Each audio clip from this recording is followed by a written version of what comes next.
Prepare for launch. 3, 2, 1. Okay, now you've gone through all of the exercises and learned where you felt them and also where you should have felt them. So what I want to do now is go ahead and explain to you why we should really feel these exercises in certain places. So here's number 1.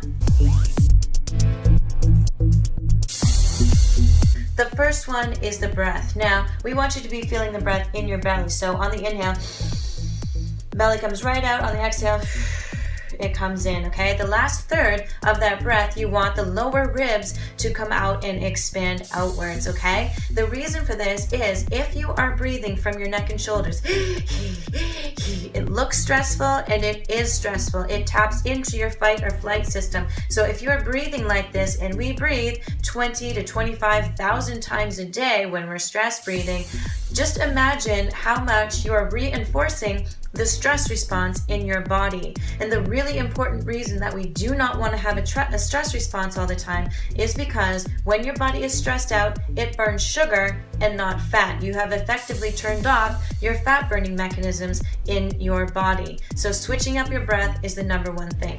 Next, let's look at your pelvic tilt.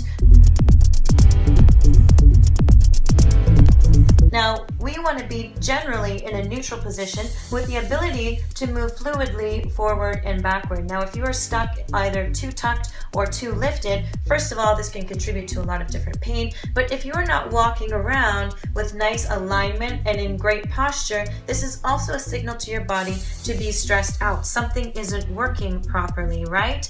And again, we know the stress response within the body, it completely turns off your fat burning mechanisms.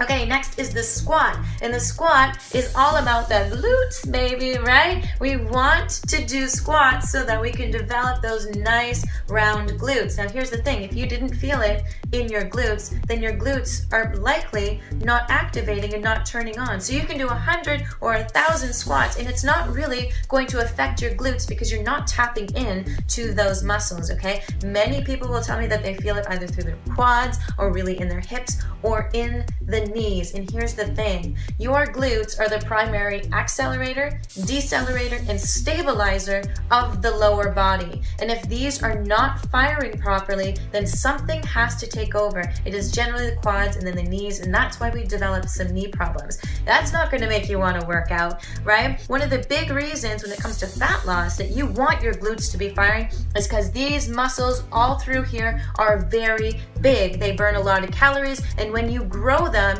they really can start to improve your metabolism, all right? So you want to make sure that your glutes are actually activated and firing, and this squat is how you're going to be able to tell if you can feel that or not.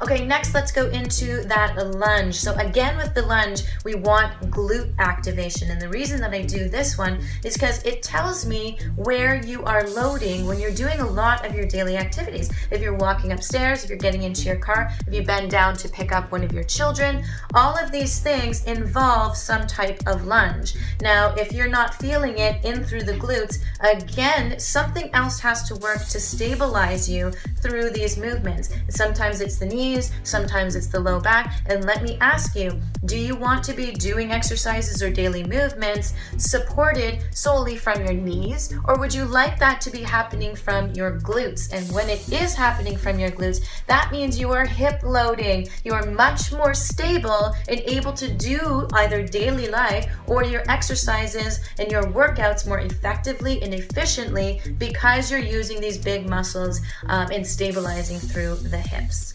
Okay, let's talk about this bend. When you bend down, pick something up, and come back up. That bending movement, all right? Lots of people will tell me they feel this in the low back or in the hamstrings, so here or just below your glutes there.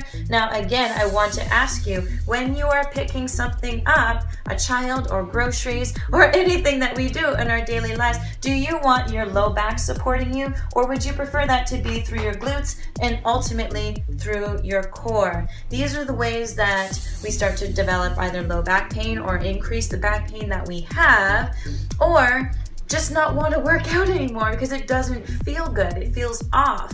And the reason for that is that we're not activating the right muscles. So it doesn't matter how much you go and do deadlifts and stuff. If you're not activating the right muscle, you're not going to get the benefit out of that exercise.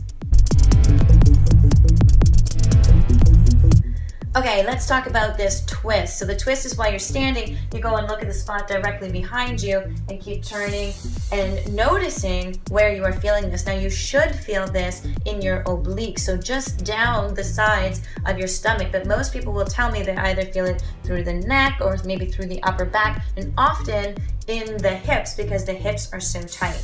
Now, if you're not feeling it through the obliques, this is a really big indicator to me that you are disconnected from your core. And again, your core, and especially your diaphragm, is the #1 stabilizer in your entire body. It is the shock absorber of your entire body. So if you are going and running or doing some kind of activity or carrying your kids and going downstairs or anything where you need some shock absorption and you're disconnected completely from your core, then think about the things that are taking over and overcompensating. I'm pretty sure that you're gonna have a lot of pain in different areas, knees, back, neck, and shoulders for sure, and it's not gonna make you wanna work out, and you are certainly not gonna get to your body fat and body composition goals. Okay, let's talk about the row. So with the row, many people will tell me they feel it in their arms or potentially even through the neck and shoulders, okay? So just think about every time you go to pick up a car seat or pick up your children that you are reinforcing this activation and muscle tension through the shoulders and neck, which is not something that we want to feel. Instead, we want to pull it away from here, and we want right here through the scapula to be activating it, okay? So again, we don't want to be reinforcing a bad habit of lifting either from here and not activating the back, or just using all arms so that you can't actually use the bigger muscles of your body to help you do different kinds of lifts or while you are working out, okay? The other part of this is that if you're only kind of feeling it up in your upper body, then oftentimes when I ask you to do that hang, people will say to me that they'll feel it a lot in the low back, that the low back would be giving out, okay? So again, this is a question of when you are picking things up, do you want your low back to be activated and the thing that is stabilizing you, or do you want it to be your glutes and your core, okay? So we really want to think about whether we're reinforcing a bad habit or whether our body mechanics are working properly and we're doing these kinds of things properly. Okay, so recapping all of that, this is what I want you to take from it. If you are not connected to your core or activating the right muscles properly, then it is very difficult for you to get out of your workouts what you are supposed to.